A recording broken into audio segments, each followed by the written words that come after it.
Naaresto na ng mga kapulisan ang isa sa mga suspect na nanloob sa isang bangko sa Binondo, Maynila noong July 11, 2019. Nakunan pa sa CCTV ang kanilang pagpasok.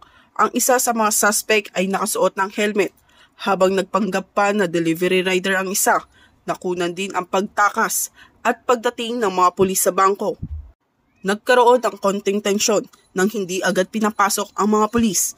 Bandang alas 5 ng hapon noong Marso 6 taong kasalukuyan, ang mga tauhan mula sa NPD District Special Operation Unit ay nagsagawa ng warrant of arrest sa lungsod ng Valenzuela. Napag-alaman natin na nagpaikot-ikot din sa Caloocan and Valenzuela City. Na-recover din sa suspect ang iba't ibang ID na may magkakaibang pangalan.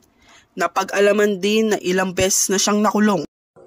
Meron na rin siyang mga kinasangkutan na alam scandal at saka violation ng Omnibus Electric Code of Conduct bago pa mangyari yung incident sa Bangka City.